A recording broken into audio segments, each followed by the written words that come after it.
Hello everyone, my name is Brianna Torres, and for my topic, I chose to talk about type 1 diabetes. This is something very near and dear to my heart. This is a daily struggle of mine as I do live with type 1 diabetes.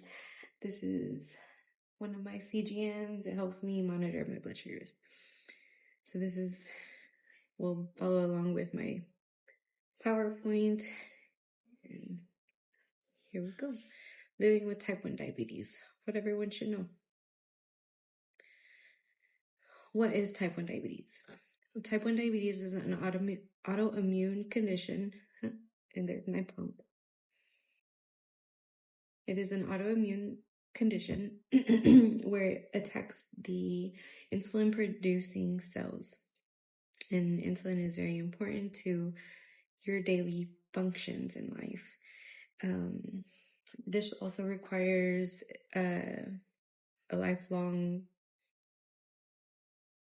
you continue your life forever having to inject yourself with insulin or use things like pumps, which is what I have.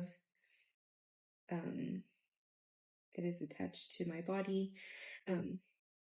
But this is the difference between type 1 diabetes and type 2 diabetes. This is not caused by diet or the lifestyle that you're living.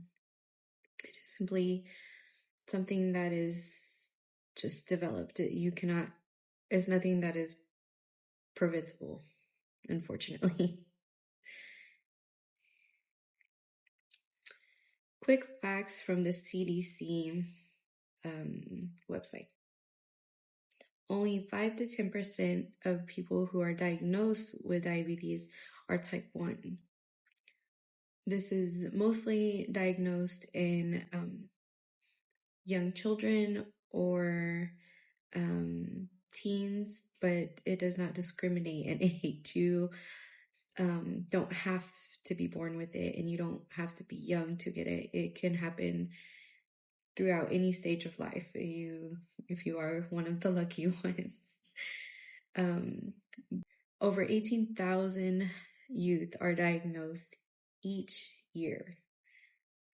We are just one of the lucky ones.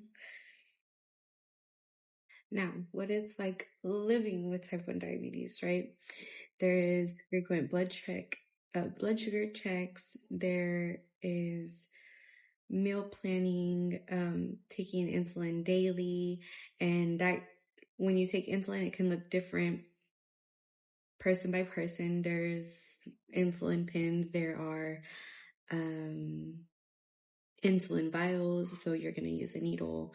Or like me right now, this is new to me, I have an insulin pump. So this is an AI pancreas, and it is super nice. Instead of having to constantly prick myself, I now have this device. And then you also manage your high and lows, and this comes with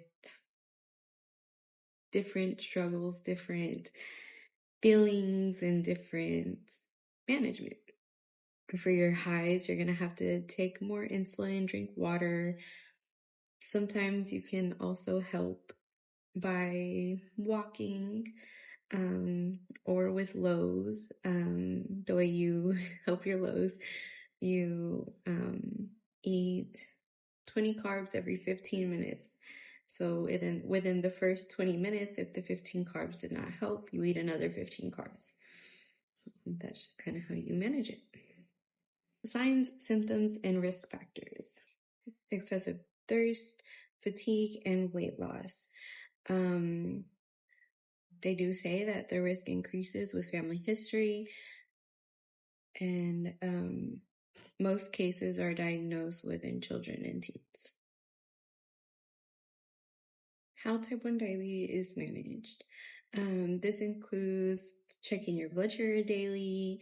Like I said before, whether this means a CGM, which is maybe a little patch that goes on your arms, and you have your device. Like before I had my pump, it was just on my phone, or you can prick your fingers with a little monitor. So daily finger sticks. And then you definitely have to watch what you're eating. Balanced eating is always great. And incorporating some exercise throughout the week and the days.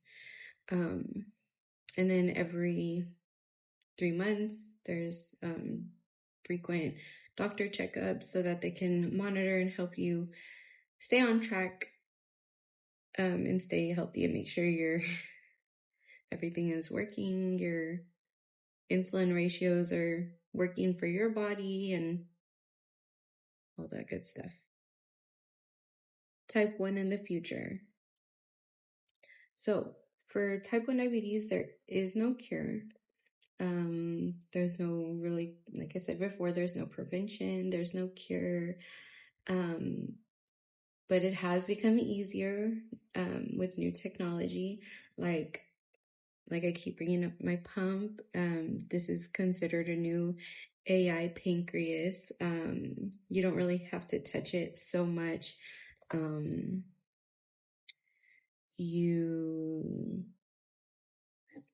So it's connected, the pump is connected to my CGM and it reads my blood sugar. And if I'm having breakfast, lunch, or dinner, I let it know whether I'm having about the same amount of carbs, more or less. I press a button and it delivers my insulin. So that was something very new to me and very cool because my whole life I did injections. And so we are now learning and getting new technology. Cases are increasing worldwide. So new technology, new information is obviously very helpful, and it is very important to know about type 1 diabetes and knowing the science, because it can be very dangerous, and being that sick is not, it is not fun. And lastly, awareness can definitely save someone's life, because not knowing those symptoms or like not knowing exactly what is happening to your body can mean life or death. And so it's very important. Why it matters. Like I said before, type 1 diabetes is not preventable, but it is manageable. So with the right care, the right guidance from your doctors, and like your lifestyle, you kind of have to adjust your lifestyle. You can live a very long, happy life. And then understanding definitely leads to a better care and for yourself, or even compassion to those who do have it, if you have a close friend or family member that lives with this day to day. And this is my cited work. Thank you guys for listening. I hope you learned something and I hope you enjoyed. Thank you.